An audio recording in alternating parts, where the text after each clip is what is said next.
is like God. No, she is an ordinary person, but somehow she has a very special character. Medical expertise lies at the heart of Tzu humanitarian relief efforts, both in Taiwan and abroad. Master Chen built the first of the Tzu hospitals in Hualien, then a remote region of Taiwan vulnerable to natural disasters.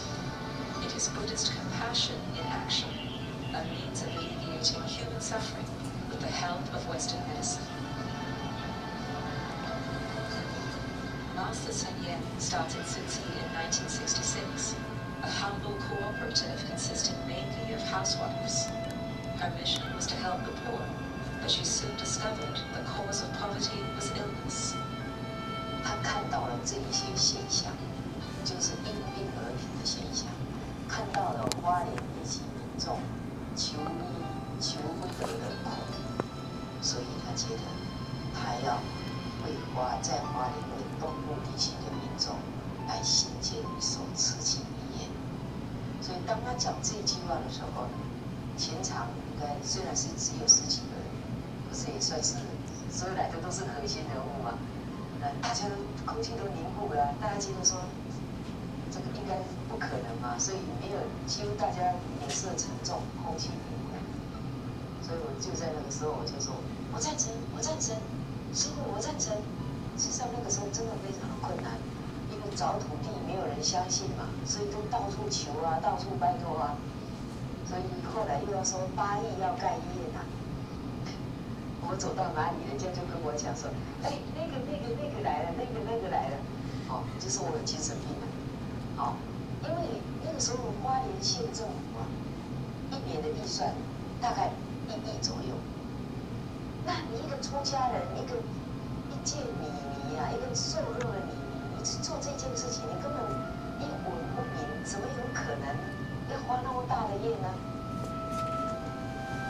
To persuade the naysayers, Master Chen held one fundraising event after another. When then Taiwan President Jiang Jingkuo heard the news, he made a visit to Master Chen and instructed government ministries to give her full support. But even after securing the land and building the hospital, there were fresh difficulties. Few doctors were willing to leave the comfort of Taipei City to work in remote Hualien. Against all odds, after 7 years of hard work, the Tzu Hualien Hospital finally opened in 1986. The hospital now serves 350,000 residents. So how does Master Chen run a sophisticated network of hospitals? Her secret is management by walking about, Buddhist style. She listens to the needs of both doctors and patients and looks for ways of making things work better. Her approach to Buddhism is infused with pragmatism and common sense. You to practice Buddhism, not only talk about it, the practice is more important. Today, doctors give up higher-paying jobs elsewhere to work at the Hualien Hospital. Master Chen has built apartments for the doctors and even schools for their children. It was her way of overcoming objections by doctors who did not want to work in the backwaters of Hualien. In so doing, she turned a hardship posting into a dream job. But she went even further. She developed the Hualien Hospital into a full-fledged medical center with its own nursing college and medical school. It's spent almost 10 years, 15 years to reach the level of the medical center. So it's a long way. 上人有一个观念呢，他认为我们要做任何一件事情，不做则已，要做就把它做好。一再强调说，为佛教为众生。为佛教，很多人都把佛教当成是一个怎样是迷信的，或者是一个老年人的宗教，是一个比较科学的。所以上人也很希望说，借着新旧变这个过程。Anyway, so this is still long. little clips again. Million people admire her work in Taiwan, and now she sent many of her members to wherever has natural disaster like tsunami, earthquake, and so forth around the world. So that's a great job to step out and help people like dedicated charity. I went to Taiwan and stopped by one of her hospital. The way she run the hospital is quite different. Most, except the nurse, the doctors, the other volunteers, whenever they do the service for the patients, they need to respect them. You see, about together. That's true respect. And many doctors, they quit their job to do work voluntarily at the hospital that she's running. Of course, she built school, remember? School, house, school for their families. So anyway, that's a lot of projects they're working for. And even in California, she has 2 or 3 clinics, free clinics for the people, for the poor people. I stopped by once in the LA area. It's a lot. So you see. So the doctors are Buddhists too? Yeah, most of them are Buddhists. Yeah, especially in Taiwan. Yeah. Okay, so let's just move on. And so you see that now they, we need to step out. Besides doing meditation, we utilize the practice to help other people to transform their suffering physically, mentally. And of course, for me, when I was young, I really admired the Catholic prison people. They have a lot of social work program, right? They do actually most of the private school and hospital in this country was built by Catholic prison people, right? So for me, I really hope that one day we'll do something.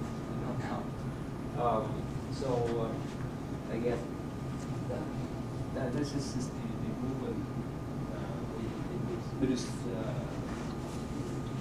community nowadays.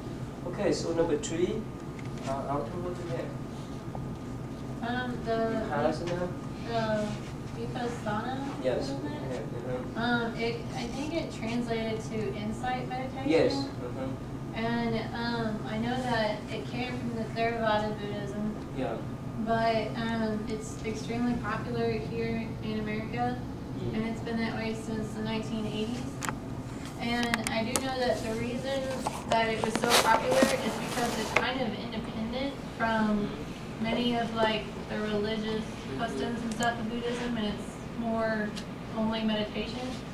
And that now it's used a lot by doctors and teachers and stuff for people, and there was a movement brought about by followers, and they spread it more around the West. And that's basically all I found. Yeah, again, in Buddhism, we don't need to label, oh, this is a Buddhist practice, this is a Buddhist principle. No, this is not important. The purpose of Buddha provide the guideline and the teaching is to help people, not to be famous. You understand that? So, whether they call mindfulness, Buddhist mindfulness, meditation, doesn't matter. I remember when we had conversation with Dr. Ida, right? Okay, right now. She said that most of the Western mindfulness practice now, they have the root of Buddhism. So why don't people talk about that root? For me, it's okay. It's not important to label. The important thing is whether they could have any kind of benefit or not. Okay, let me show you brief our conversation. The rise of mindfulness in society. I don't know whether you know this lady. No? You know who is she? Ariana Huffington. Who is that? Ariana Huffington. What she's doing? She started the Huffington Post. Oh, really? Yeah. She's really famous? Yeah. Really? Okay. She has the interview with this man. We thought we would have some time to prepare and that we wanted to talk to. So we haven't really prepared. And one of these very interesting people was Justin Rosenstein, who, as it happened, was the man who came up with the idea of the like button on Facebook. And now he's created this company called Asana, and the message, the slogan of the company is helping humanity thrive. And we're talking about how this seems to be a message for our times. John, just coincidentally, your book, which is about to come out at the end of March, the title is Thrive, Right. the third metric. but it's also like the Greek word eudaimonia, which is really translated to thriving, and the human flowering, the flowering of mindfulness. And you said backstage that this is almost like a renaissance.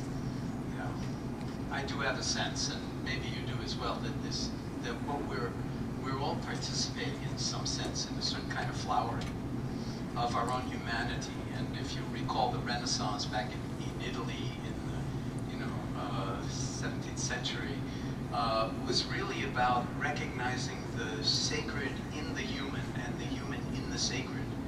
Before that, the art was very sort of one-dimensional or two-dimensional and didn't really convey the beauty of the human form, and that had been lost since the ancient Greeks and Romans. And it was brought back. And I think that we could look at what's going on here, and I hope it's true, as a kind of nascent renaissance that has the potential to be global this time rather than simply European, and integrate every aspect of our humanity in the service of goodness and beauty and the sort of native intelligence that's woven into our species, if we are capable of dealing. Okay, anyway, so it's still long. Okay, you can watch it, please. Okay, so again, nowadays it's so popular, but it's so painful for Shadow side of one's feet. People. That's why I offer that class. Mindfulness and this application semester did the only programs. Okay, so the next one, number 4, is Terry over here. Okay.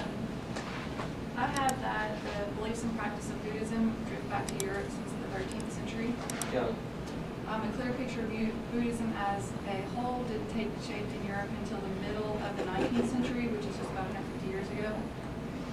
The first person to comprehend Buddhism as a unitary tradition and establish the historical origins was a French philosopher, Eugene Burnouf. He studied Tales, Sanskrit, and Tibetan manuscripts that had been sent to him to Paris from the East.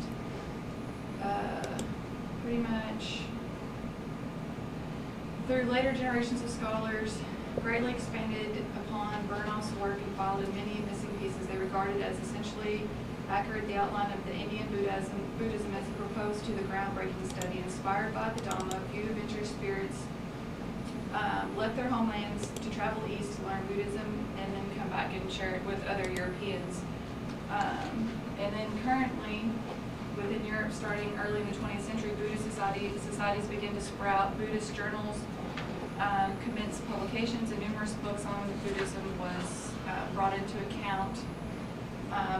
There's different phases of it. During the transition, the Western Buddhist phase 2 was facilitated by 2 main factors: an increasing number of Asian Buddhist teachers who traveled to the West, and then the second factor was the return to the West from the young Westerners who had traveled to Asia during the 1960s and the early 70s. It was kind of like a movement, almost like the hippie movement.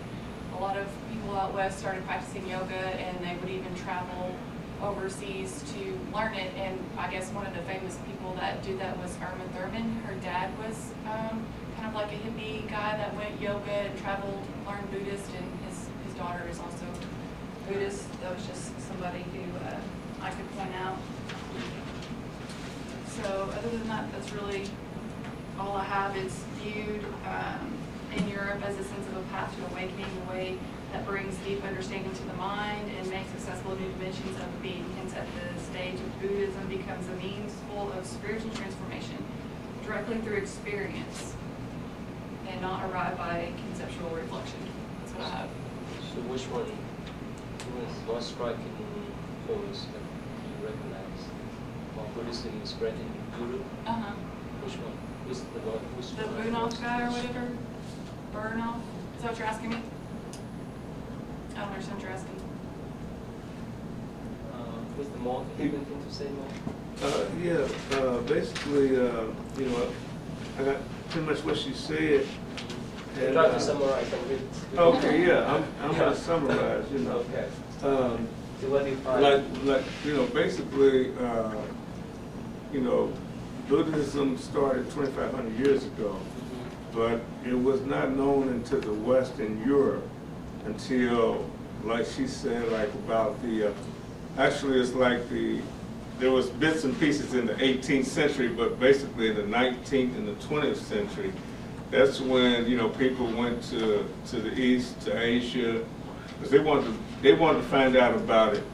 You know, they wanted to see for themselves what the tradition, how the monastery operated, and the traditions, and how they wanted to see the meditation on stuff. They wanted to see it for themselves. And when they came by, like she said, when they came by, they opened up within their circle, scholars or whatnot. They started. They translated the Nirvana and the Madonna texts into German, English, and French. And so the people started getting word of this, and they started to like the way that it brought where you didn't have to believe in anybody, as like it just said, you had to find out for yourself the ideas of the Buddha, and they had to investigate for themselves what they believed. They liked that in the meditation, you know, the meditation, it was, you know, so people just took to it. And today it's flourishing real well in Europe. You want to add some more? Yeah, one thing to add really is that it was more popular in Western Europe compared to Eastern Europe, but interestingly enough, Buddhism is listed as one of Russia's official religions, which I thought was pretty cool. And they see it as a religion that's native to their soil, I guess, from their far eastern border. And then just what that says up there, that Alexander the Great, you know, there's a Greek colony in Pakistan. Not starting from the 19th century, it's not from early times. Okay, yeah, I've seen that. Yeah, Alexander the Great. But did it catch on real good? I mean, it was. I don't think it influenced. It didn't have. Not much, but we knew about it. But this, I don't know. Let me pack you the story. You go ahead. Continue to talk. So, yeah, I think the Europeans knew about it from Alexander the Great and onward, but it didn't influence us much. Yeah. Yeah, that's what I was kind of getting. It was like pieces and bits of it, but it wasn't a concrete. Yeah. There's a story.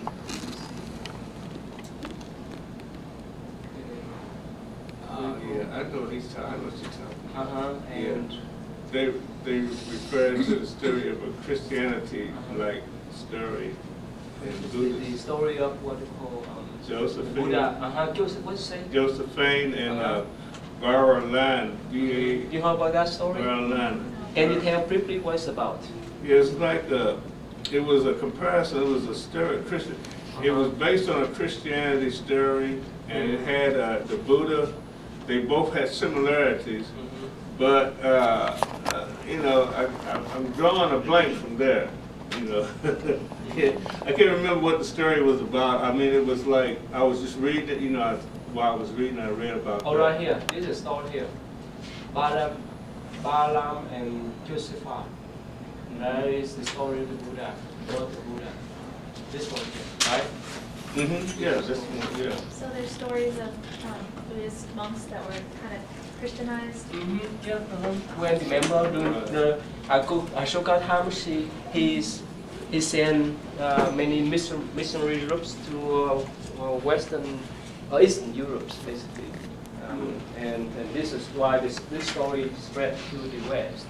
But because of the rise of Christianity and Muslims, somehow Buddhism died out in the West, and it started to grow it is.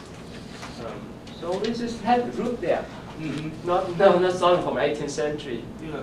And plus, especially during actually 18th or 19th century, some European countries like French, England, and so forth colonized some country in Southeast Asia, right? Like Burma, India, Sri Lanka, and so forth. There's two-way effect. Of course, there are many Catholic Christian missionary went there to convert people, right? And in return, his name was Alan Bennett. In return, yeah, some of them got back the Buddhist information and knowledge to their own country. So that's too. That was like in the 1900s. Yeah, right? I think so. That's the two-way effect of the two traditions. And this is one of the Greek emperors who is considered as a Buddhist, and he has the coins that imprint Buddha statue too, and Buddhism and Roman, and plus of course they start to have more interest in the 19th century.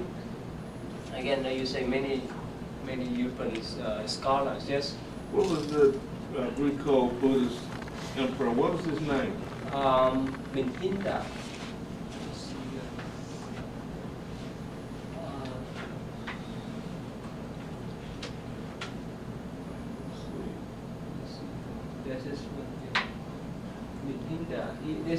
There's one conversation, one book to talk about his conversation with the monks. Yeah, Minhinda. What? Oh, okay, yeah, I see. Okay. Where's that? Right there. Oh, right here, Menanda. Yeah. Another name is Minhinda too. Menanda.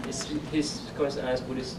Wow, that was 155 BC. So that's the interaction between the East and the West. Because of the rise of Christianity and Muslims, so Buddhism died out in the West, developed in the East. And yeah, because of the colonization of the West, the European countries, so many European scholars have interest in learning Buddhism through Sanskrit, Pali, and so forth. We know about later on. Let me see. Repeat what you have on number 5. Said Buddhism most likely came to Australia sometime in the middle of the 19th century through Chinese miners who traveled overseas in search of gold. Later, Buddhist Japanese pearl divers came to Australia. Their celebrations of Buddhist festivals grew in popularity towards the end of the 19th century. Sinhalese laborers from Sri Lanka built a Buddhist temple on Thursday Island. Though many of these immigrants returned home after gold rushes and labor ran out, Buddhist influences remain. At the turn of the century, the new Federal Parliament of Australia passed the Immigration Restriction Act preventing Asian immigration to Australia. This law stayed in effect for half a century, but Buddhism managed to survive despite Australia's resistance to Asian tradition. Buddhist study groups helped to keep the religion alive and even sponsor overseas visits from Buddhist monks and nuns. In the year 1958, the Buddhist Federation of Australia was formed. By the 1970s, small monasteries began to pop up, mostly Theravadan, as that was the predominant form of Buddhism in Australia, although all forms could be found. The 70s also saw a boom of Buddhism thanks to the arrival of ethnic Buddhist refugees during the Indo-Chinese Wars. Those who were Theravadan found it easier to blend in with the already establishing monasteries there, whereas Mahayanists, mainly Vietnamese, had a harder time at first, but they were too able to settle in Australia after a time. Okay, so what do you find Buddhism in Australia? I just mostly looked at like how it was grounded there and how it was founded, because I had no idea. That's why I picked Australia. Like, okay, when it would have showed up there or anything else. And I thought it would have been a lot sooner actually than just the 19th century actually, because it's so much closer to, but I didn't. basically this got influence from the immigrants, right, from China, from Southeast Asia countries, especially after the Vietnam War. It's getting popular. Let me, since we don't have much time, if you have time, please watch this short video clips about the historic monks who show himself how a life of a Buddhist monk in seclusion. Right? You can type the monk story. There's the Western monks. His photo, you know the dress, the robes he wear. Which tradition do you think? No. I wake up about Theravada. 5:30 or 6 The o'clock. band tradition mostly they wear the red one, the red and yellow. This one the red and orange is the And have some exercise. I guess the best part about being a monk is having this kind of like a freedom and a cooling sensation that you get when you have a very contented. Okay, sorry, we don't have much time, so please, that's an interruption. You can watch at home, it's plenty. Okay, now, 6 and 7, founders of Buddhist study in the West, Paula, Carus, Harry, Klaus, Warren, and Charles Rockwell, Lyman. Again, they are the early Buddhist scholars. Actually, they didn't claim themselves Buddhist scholar, but they translate a lot of Buddhist work from Sanskrit into English. And the other one I show you, Ram David, he translate a lot of Buddhist sutta from Pali to English. Remember I told you about Pali Tipika? Remember that? So basically they are Buddhist by accident. they didn't name themselves as Buddhist. And number 7, Anglo-German and the Franco-Belgian Buddhologists. Again, they are scholars. They emphasize more in the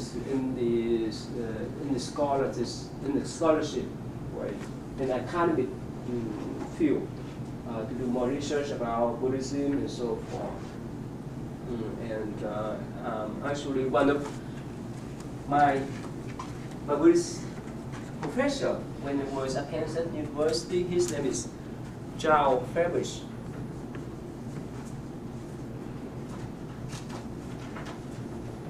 He is one of the most popular Buddhist scholars in this country. Let me type his name. I took Western Buddhism with him when I was at Kansas University. He taught at Kansas University for more than 35 years. And later on, he transferred to Utah University to teach over there. But later on, he retired. This is his name.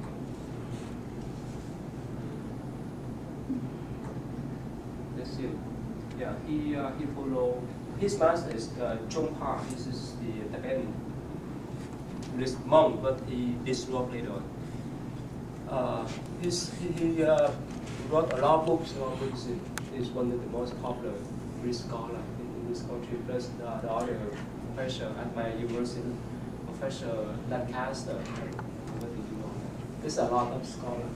Anyway, so since we don't have much time to talk about them. Is he a Buddhist monk? No, he's Buddhist scholar. Okay. His professors at Kansas University and Utah University. Okay, so let's just move on. Number 8, Buddhist Forum. Did you have anything to say? Is that y'all? I accidentally did 7. I forgot which one I chose. Oh, okay. Sorry. Okay, so what do you find under the 7 then? Well, I didn't really understand the question that well, so I actually studied France. Looked at France and Germany, just Buddhism in general. And basically, there's a lot of interest in Buddhism in France. Yeah. There's an estimated 600,000 practitioners. They have large monasteries there. And they have a weekly French TV program called Buddhist Voices. Yeah. there's a lot of people being drawn to it and a lot of study going on in France. And then also in Germany, the article I read that you had on Encore said that they don't actually have a full-blown monastery in Germany, but there's a lot of pagodas and people living the monastic life, although there's not necessarily a monastery. Yeah. And Buddhism in Germany reflects a history of over 150 years. And the first Buddhist text was available in German. It was translated by Albert Weber in 1860.